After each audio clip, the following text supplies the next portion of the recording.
கிறிஸ்துவுக்குள் பிரியமான சகோதர சகோதரிகளே, இந்த நாள் டிவைன் வேர்டுட உங்களை சந்திப்பதில் மிக்க மகிழ்ச்சி. மார்க் 5:34 வசனம் சொல்லுகிறது, மகளே உன் விசுவாசம் உன்னை ரட்சித்தது என்று சொல்லி எழுதியிருக்கிறது. இது யார்கிட்ட இயேசுராஜா சொல்றாங்கன்னு பாத்தீங்கன்னா, 12 வருடமாய் ஒரு பெரும்பாடுள்ள ஸ்திரீ கிட்ட சொல்றாங்க. இந்த சம்பவத்தை இன்னைக்கு தியானிக்க போகிறோம். எவீரு அப்படின்ற ஜெப ஆலய தலைவர் இயேசு கிட்ட வந்து சொல்றாரு, என் மகள் வியாதியா இருக்கிறா, நீங்க வரணும்னு சொல்லி. ஆண்டவர் உடனே கூட போகிறாரு. ஏசப்பா கூட போயிட்டு இருக்காங்க. அந்த போற வழியில ஜனங்கள் எல்லாம் அவரை நெருக்கி கொண்டிருக்கிறாங்க. அப்போதான் ஒரு பெரும்பாடுள்ள ஸ்திரீயை அங்க பாக்குறோம். 12 வருஷமாங்க, கொஞ்ச நெஞ்சம் இல்ல, 12 வருஷம் பெரும்பாடுள்ள ஸ்திரீ. நிறைய வேதனைகள்ல இருந்தாலாம், வருத்தத்துல இருந்தாலாம், வலியோடு இருந்தா, வறுமையில இருந்தா, ஏன்னா ஆஸ்திய எல்லாவற்றையும் செலவழிச்சுட்டா, ஒண்ணு குணமாகல, வியாதியிலே இருந்தாங்க.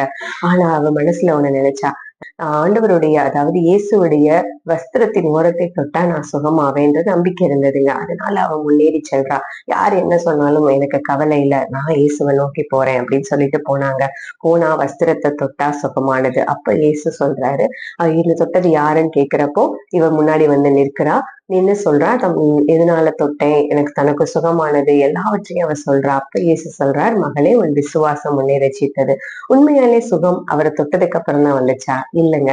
அவள் மனதுல என்னைக்கு எப்போ அந்த விசுவாசம் விதைக்கப்பட்டதோ, எப்போ விசுவாசம் அவளுக்குள்ள வந்ததோ, நான் வஸ்திரத்தை தொட்டா சுகமாவே நினைச்சாலோ அப்பவே அவள் ஆவியில விடுதலை வந்துருச்சு. ஆனா சரீரத்துல எப்போ உணர்ந்தா அப்படின்னா இயேசுவை தொட்டதுக்கு அப்புறம் தாங்க. இந்த நாளிலேயே நீங்க என்ன வியாதியோட இருக்கலாம், இல்ல வசனம் சொல்லியிருக்கு, அவள் வந்து வைத்தியர்களால வருத்தப்பட்டாளாங்க. வியாதியினால வருத்தப்பட்டதை விட வைத்தியர்களால் வருத்தப்பட்டாள் எழுதியிருக்குங்க. அப்பனா எத்தனை வைத்தியர்களை பார்த்திருப்பா. ஒவ்வொரு டாக்டரும் ஒவ்வொரு மாதிரி சொல்லியிருப்பாங்க, ஒவ்வொரு மாதிரி பயமுடுத்திருப்பாங்க. ஆனா எதுவுமே சுகமாகல. நிறைய ட்ரீட்மெண்ட்ஸ் எடுத்திருப்பாங்க, நிறைய டேப்லெட்ஸ் போட்டிருப்பாங்க. இந்த நாள்ல நீங்க அப்படி ஒரு சூழ்நிலை இருக்கீங்களா?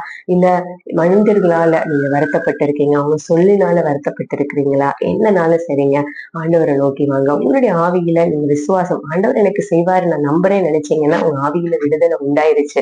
ஆனா நீங்க சரீரத்திலேயோ சூழ்நிலையோ எப்ப பார்க்க முடியும்னா, நீங்க ஆண்டவர் கிட்ட இயேசு கிட்ட நோக்கி அவரை நோக்கி வர வர வரதான் நீங்க சரீரத்திலேயோ இல்ல உங்களுடைய சூழ்நிலைகளுக்குள்ளேயோ நீங்க கண்ணார பார்க்க முடியுங்க அந்த விடுதலையை. இந்த நாள்ல தேடி வாங்க.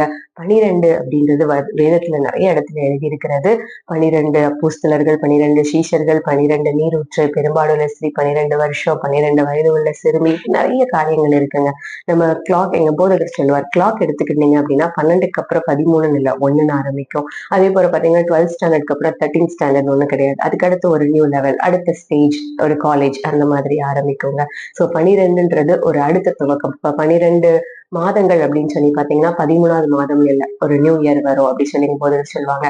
அது போல இந்த நாள்ல நீங்க 12 வருஷமோ 12 மாதமோ 12 நாளோ எதுனால நீங்க எவ்வளவு நாளால வருத்தப்பட்டு கொண்டிருக்கிறீங்களா, உங்களுக்கு தான் ஆண்டவருடைய வார்த்தை, உங்க விசுவாசம் உங்களை ரட்சிக்கும், உங்கள் விசுவாசம் உங்களை சுகப்படுத்தும். ஆண்டவர் வந்து கண்டிப்பா உங்களை கைவிட மாட்டாங்க. ஒரு புதிய துவக்கத்துக்குள்ள ஆண்டவர் நடத்தி கொண்டு போவாங்க.